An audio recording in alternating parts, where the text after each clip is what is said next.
नमस्ते। मैं सुनीता सेंगाड़ा, सहायक आचार्य संस्कृत, स्वर्गीय श्री भिकाबाई भील राजकीय महाविद्यालय सागवाड़ा से एक बार पुनः आप सभी का स्वागत।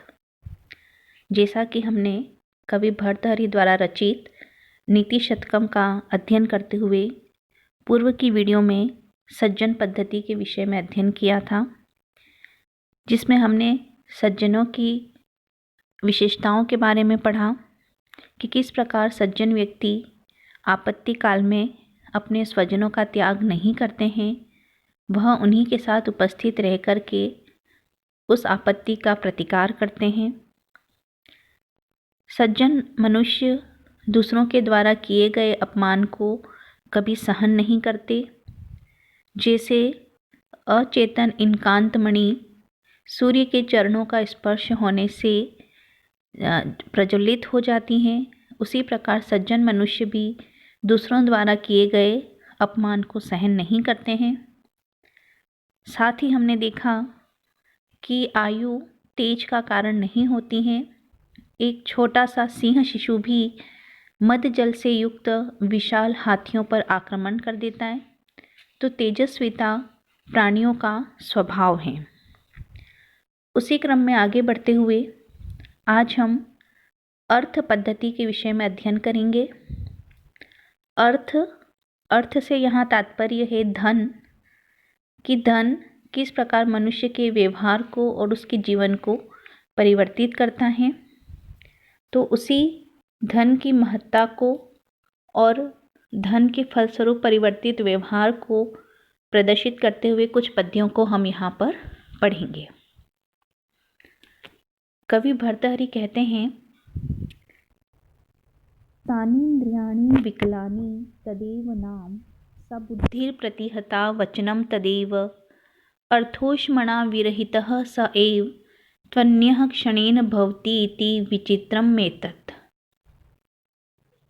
यहाँ पे धन की महत्ता बताई जा रही है कि धन की जो अवस्था है वह मनुष्य को किस प्रकार से उसके व्यवहार को परिवर्तित कर देती है।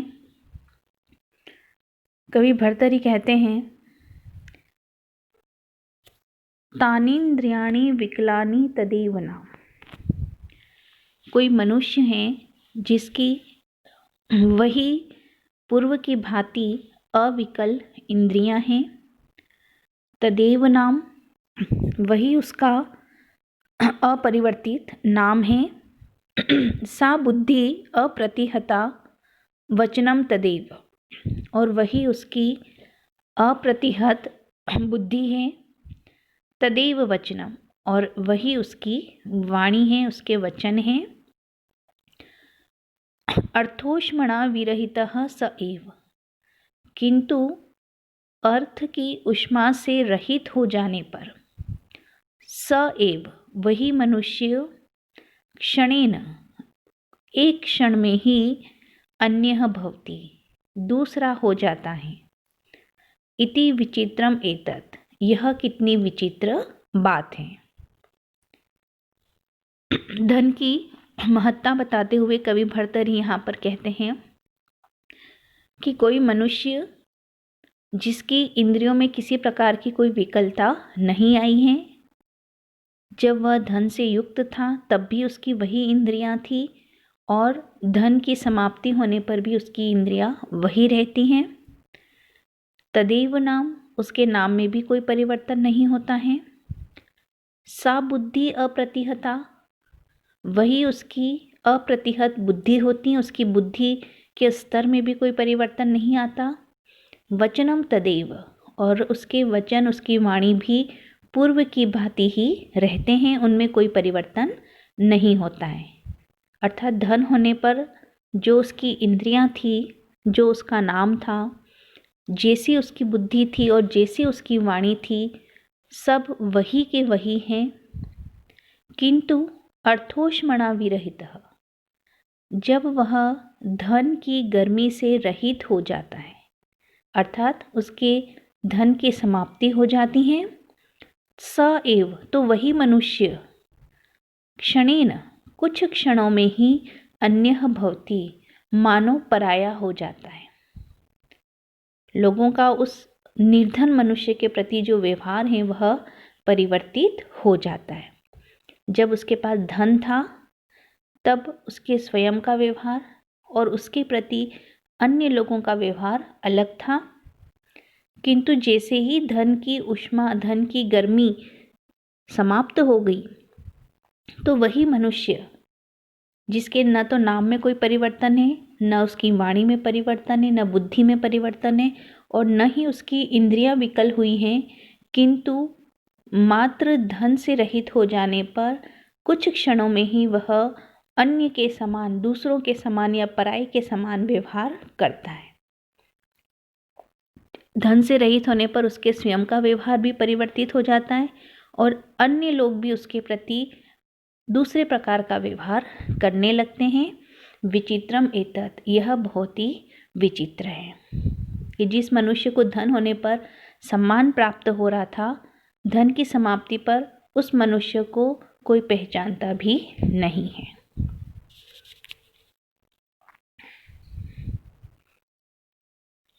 इससे आगे कहते हैं, यस्यास्ति वित्तं स नरः कुलीनः स पंडितः स श्रुतवान् गुणज्ञः स एव वक्ता स च दर्शनीयः सर्वे गुणाः कांचनम आश्रयन्ति। फिर धन की महत्ता बताई जा रही है। यस्यास्ति वित्तम, कि जिस मनुष्य के पास वित्तम धन है, स नरः कुलीनः, उस मनुष्य को कुलीन, अच्छे वंश में, अच्छे परिवार में उत्पन्न हुआ माना जाएगा। सपंडितः, उसे पंडित माना जाएगा कि यह ज्ञान से युक्त है। सश्रुतवान, उसे शास्त्रों का ज्ञाता समझा जाएगा। गुणज्ञः, उसे गुणों को जानने वाला माना जाएगा। स एव वक्ता, उसे सर्वश्रेष्ठ वक्ता कहा जाएगा। सच दर्शनीय, और उसे ही दर्शन के योग्य समझा जाएगा। सर्वे गुणाः कांचनम आश्रयन्ति, मानो सारे ही गुण कांचनम, सुवर्ण में ही आश्रय लेते हैं। कवि भर्तृहरि यहाँ पर धन की महत्ता बता रहे हैं कि जिस मनुष्य के पास वित्तम धन है, जो धनवान है, सभी अन्य मनुष्य उसे कुलीन कहेंगे। चाहे उसका वंश निम्न श्रेणी का होगा, किंतु धन के कारण उसे श्रेष्ठ कुल में उत्पन्न मानेंगे। जो अज्ञान युक्त हैं, ऐसे धनी मनुष्य को भी पंडित कहा जाता है कि यह बुद्धिमान है। उसे ही शास्त्रों का ज्ञाता समझ लिया जाता है और उसे ही गुणों को जानने वाला कहा जाता है। स एव वक्ता, सभी उसकी वचनों को सुनना चाहेंगे, उसे सर्वश्रेष्ठ वक्ता कहेंगे। सच दर्शनीय, और सभी उसका दर्शन करना चाहेंगे। ये मात्र उसकी धन की स्थिति पर निर्भर करता है। अगर धन है तो सभी उसे सम्मान देंगे, विद्वान कहेंगे, कुलीन कहेंगे, गुणों का ज्ञाता कहेंगे, उसे श्रेष्ठ वक्ता भी कहेंगे। तो कवि भर्तृहरि कहते हैं कि सर्वे गुणाः, कि मानो सभी अच्छे गुण, सद्गुण कांचनम आश्रयन्ति, सुवर्ण में ही आश्रित हैं। कि जिसके पास सुवर्ण है, धन है, तो सारे गुण स्वतः उसके पास में आ जाएंगे। लोग उसे उस प्रकार से व्यवहार करेंगे कि यह सर्वगुण संपन्न है। तो इस प्रकार जिसके पास धन है उसे ही सम्मान प्राप्त होता है।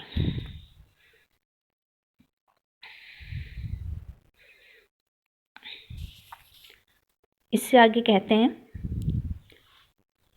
दानम भोगो नाश तिस्रो गतयो भवन्ति वित्तस्य, यो न ददाति न भुंगते तस्य तृतीया गतिर्भवति। कवि भर्तृहरि धन की 3 गतियां बता रहे हैं यहाँ पर। दानम भोगो नाशः तिस्र गतयो भवन्ति वित्तस्य। वित्त, धन की 3 गतियां होती हैं। दानम, दान देना। भोगः, उपभोग करना। और नाशः नष्ट हो जाना। यो न ददाति, जो मनुष्य अपने धन को दान नहीं करता है, न भुंगते और न ही उसका उपभोग करता है, तस्य तृतीया गतिर्भवति, उसके धन की तीसरी गति अर्थात नाश हो जाता है। धनवान मनुष्य के पास जो धन है उनकी 3 गतियां बताई गई हैं।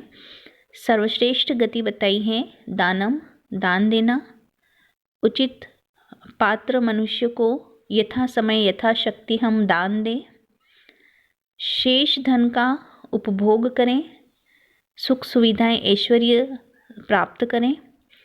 जो मनुष्य न ददाती, न तो किसी को दान देता है, न भुंगते और न स्वयं उपभोग करता है, मात्र उसका संग्रह करता रहता है, वह किसी न किसी प्रकार से नष्ट हो जाता है।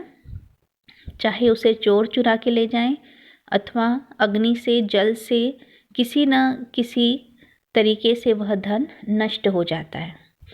अतः धन का सर्वश्रेष्ठ उपयोग है हम उसका दान करें, यथाशक्ति यथा समय उचित पात्र मनुष्य को हम दान करें।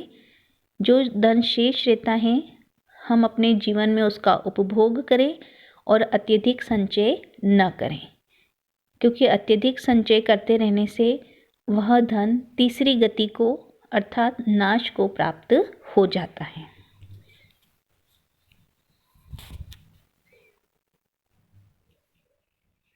इससे आगे परीक्षिणः कश्चित् स्पृहयति यवानां प्रसतये, स पश्चात् संपूर्णः कलयति धरित्रीं तृणसमामम्, अतः चानेकान्त्यात् गुरुलघुतया अर्थेषु धनिनाम् अवस्था वस्तुनि प्रथयति च संकोचयति च। अब यहाँ पर धन की अवस्था किस प्रकार मनुष्य के व्यवहार को परिवर्तित करती हैं उसके विषय में यहाँ पे वर्णन किया गया है। परीक्षिणः कश्चित् स्पृहयति यवानां प्रसतये। परीक्षिणः, जिसका धन क्षीण हो गया है, नष्ट हो गया है, ऐसा निर्धन मनुष्य यवानाम, यव अर्थात अन्न अनाज जो इत्यादि जो निम्न स्तर का अनाज माना जाता है उसके लिए स्पृहयति स्पृहा करता है, प्रसतये अपने हाथों को फैलाता है, अर्थात वह निम्न अनाज प्राप्ति के लिए भी दूसरों के समक्ष भिक्षा इत्यादि मांगता है, साधारण निम्न श्रेणी के अनाज की प्राप्ति की इच्छा करता है। स और वही मनुष्य पश्चात संपूर्णम कलयति धरित्रीं तृणसमामम्, और वही मनुष्य पश्चात जब धन प्राप्त हो जाता है उसके बाद संपूर्ण धरित्रीं, इस संपूर्ण पृथ्वी को तृणसमामम्, एक तिनके के समान तुच्छ समझने लगता है। कि जब उसके पास धन नहीं था, वह निर्धन था, तो यवानाम, यव इत्यादि जो पशु का भोजन माना जाता है, ऐसे तुच्छ अनाज के लिए प्रसतये अपने हाथों को फैला रहा होता है। एक मुट्ठी अनाज प्राप्ति के लिए वह प्रयत्न करता रहता है, किंतु वही पश्चात जब उसे धन प्राप्त हो जाता है तो संपूर्ण धरित्रीं, इस संपूर्ण पृथ्वी को तृणसमामम्, तिनके के समान तुच्छ मानने लगता है। तो कवि भर्तृहरि कहते हैं, अतः चानेकान्त्यात् गुरु लघुतया अर्थेषु धनिनाम अवस्था। तो धनिकों के पास में जो धन की अवस्था है वह गुरु लघुतया अधिक है अथवा कम होने से वस्तुनि प्रथयति, या तो वस्तु का महत्व बढ़ जाता है, संकोचयति अथवा वस्तु का महत्व कम हो जाता है। एक ही वस्तु निर्धन अवस्था में महत्वपूर्ण होती है और वही वस्तु धनिक अवस्था में तुच्छ मानी जाती है। तो धन की अवस्था ही किसी वस्तु के मूल्य को या तो बड़ा बना देता है अथवा उसके मूल्य को वह संकुचित कर देता है। वस्तु समान ही है, एक ही है, किंतु धन की क्या अवस्था है। अगर धन कम है तो वह सामान्य वस्तु महत्वपूर्ण हो जाती है और धन अधिक होने पर वही वस्तु हमारे लिए तुच्छ हो जाती है। तो धन की अवस्था ही वस्तुओं के मूल्यों को बढ़ाती हैं और संकुचित करती हैं। तो इस प्रकार कवि भर्तृहरि कहते हैं कि मनुष्य के नाम में, वाणी में, उसकी बुद्धि में परिवर्तन नहीं होता है, किंतु जैसे ही धन की अवस्था परिवर्तित होती है, क्षण भर में ही उसके स्वयं का व्यवहार तथा अन्य लोगों का उसके प्रति व्यवहार बदल जाता है। धन में ही मानो सारे गुण आश्रित हैं। जिसके पास धन है उसे कुलीन, पंडित, श्रुतवान, गुणज्ञ, वक्ता और दर्शनी माना जाएगा, और जिसके पास धन नहीं है उन्हें इस गुणों से रहित मान लिया जाता है। मनुष्य में गुण हो अथवा न हो, धन होने पर उसे गुणवान माना जाता है। धन की 3 गतियों का वर्णन करते हुए कहते हैं, धन की श्रेष्ठ गति है दान करना, द्वितीय गति है उपभोग करना।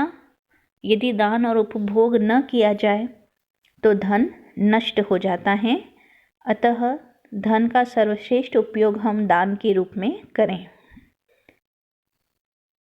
मनुष्य के पास जो धन की अवस्था है वही उसके व्यवहार को प्रभावित करती हैं। निर्धन मनुष्य एक मुट्ठी अनाज के लिए अपने हाथों को फैलाता है, लालसा करता है, और वही निर्धन जब धनवान हो जाता है तो संपूर्ण पृथ्वी को तिनके के समान तुच्छ मानता है। तो धन की अवस्था किसी वस्तु के मूल्य को बढ़ा देती हैं अथवा उसे संकुचित कर देती हैं। तो इस प्रकार आज की इस वीडियो में यहीं तक। धन्यवाद।